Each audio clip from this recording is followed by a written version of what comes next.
업무상 통화 녹음이 꼭 필요한 사람이 있습니다. 근데 아이폰은 그게 안 되죠. 그래서 법률이나 보험업 계통에서 일하는 분들은 대부분 안드로이드 폰을 사용합니다. 제가 아는 설계사, 그리고 제 동료, 그리고 대부분의 변호사분들도 그런 이유로 안드로이드 폰을 사용하시더군요.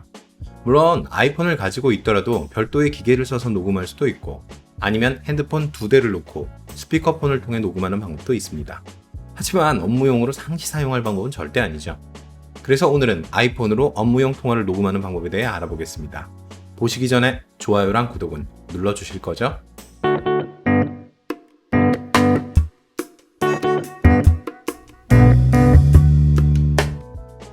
일단 첫 번째 검토할 방법은 2대의 폰을 사용하는 겁니다. 업무용 폰을 따로 쓰는 거죠. 이게 무슨 방법이냐고요? 근데 제가 말할 방법은 디테일에서 좀 다릅니다. 왜냐면 2대의 폰을 사용하면 문제가 하나 있거든요. 바로 번호가 2개, 폰도 2대가 된다는 거죠. 만약 업무용 폰을 집에 놓고 왔다고 생각하면 끔찍하죠. 집에 다시 돌아가야 할 수도 있으니까요. 그리고 업무용 폰, 개인용 폰을 헷갈려서 개인용 폰으로 고객에게 전화를 해서 혼란을 주는 경우도 있고요. 이걸 해결하는 가장 좋은 방법은 하나의 번호를 사용하시는 겁니다. 업무 시간 이후의 사생활 보호는 일정 시간 이후에는 즐겨찾기에 저장된 번호가 아니면 전화를 차단하는 기능이 있으니 그걸 사용하면 되고요. 근데 하나의 번호로 2대의 폰을 사용하기 위해 유심 복제를 하면 전기통신사업법 위반이 됩니다. 하지만 다 방법이 있죠. KT의 기준으로 데이터 투게더 워치 요금제를 사용하시면 됩니다. 현재 대부분의 스마트워치는 이심 기반이지만 과거의 몇몇 스마트워치는 물리 유심 기반이었습니다. 특히 LG의 어베인 세컨드 버전 LTE가 그랬죠. 이 녀석의 배를 따보면 이렇게 일반 유심을 끼울 수가 있었습니다. 따라서 스마트워치를 개통하고 이 유심을 다른 휴대폰에 넣으면 한 번호를 공유하는 2대의 핸드폰이 됩니다. KT의 기준으로 KT 웨어러블 콜 앱을 이용하면 걸려오는 전화를 동시 수신할 수도 따로 수신할 수도 있죠. 게다가 함께 가입되는 원넘버 부가 서비스라면 2대의 폰을 진짜 하나의 폰처럼 사용하는 게 가능해집니다. 만약 통화 녹음 전용의 업무용 휴대폰이 탈옥되어 있는 아이폰이라면 주소록이나 문자까지 항상 동기화가 될 테니 더욱 좋겠네요. 게다가 내 요금제를 그대로 사용하니까 데이터 걱정도 없고요.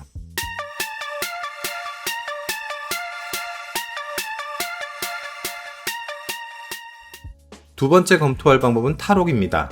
탈옥, 제일브레이크는 공개되어 있는 아이폰의 취약점을 이용하여 아이폰, iOS 자체의 제약을 임의로 푸는 것입니다. 이렇게 하면 내 기기가 해킹에 노출되는 게 아닌가 걱정하시는 분들도 있던데 그럴 위험은 없어 보입니다. 특별히 백도어 앱을 깔고 전체 권한을 주지 않는 한 어려우니까요. 사실 진짜 문제는 따로 있습니다. 일단 탈옥을 통해 통화 녹음을 하면 가장 쉽고 편합니다. VoLTE를 사용한 통화를 녹음하는 것이라서 음질도 굉장히 깨끗합니다. 또한 대부분의 레코더 앱들이 자동 녹음을 지원하고 녹음한 파일을 드롭박스나 외부 저장소에 저장을 할 수 있도록 하고 있어서 녹음 파일의 관리도 굉장히 쉽습니다.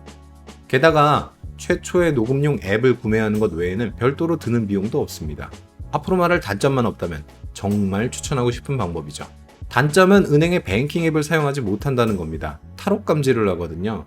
하지만 국내 개발자가 개발하고 있는 A-바이패스와 같이 탈옥을 우회할 수 있는 앱들이 꾸준히 업데이트되고 있어서 조금만 불편함을 감수한다면 시간이 지나면 다시 사용할 수 있게 됩니다.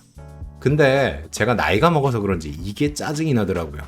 뱅킹 앱만 그런 게 아니라 결제와 관련된 거의 모든 앱들, 심지어는 가계부 앱인 뱅크샐러드도 탈옥 감지를 하거든요.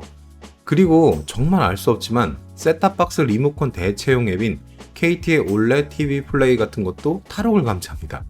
이건 뭐만 하면 탈옥을 감지해서 앱이 꺼져버리니 짜증을 유발하더라고요.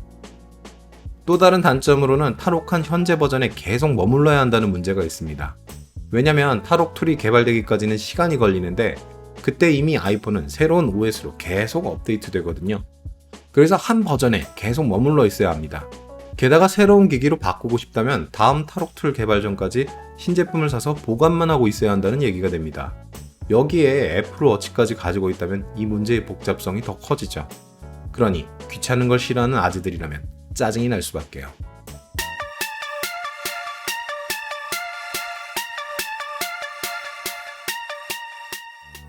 마지막으로 검토할 방법은 VoIP입니다. 이게 뭐냐면 한때 사무실을 점령했던 070 인터넷 전화입니다. 즉 인터넷망을 이용한 전화죠.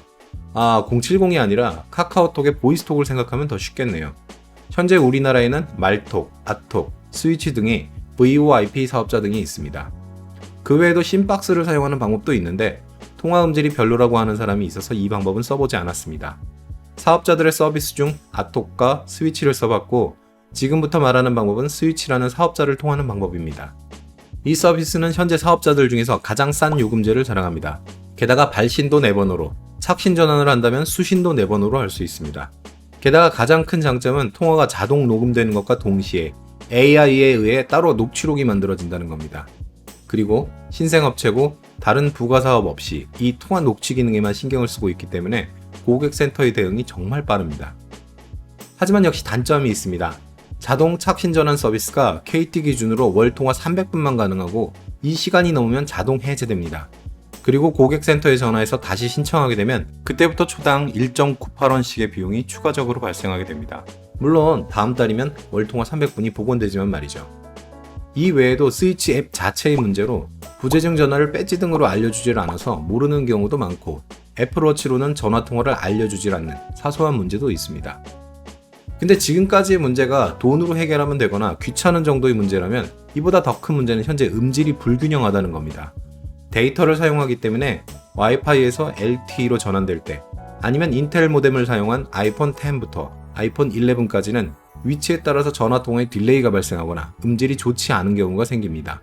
더 심각하게는 통화 딜레이가 발생할 때 서로 말싸움을 하게 된다면 상대방의 얘기를 한 박자 늦게 들어서 싸움에 지게 되는 그런 부작용도 있었습니다.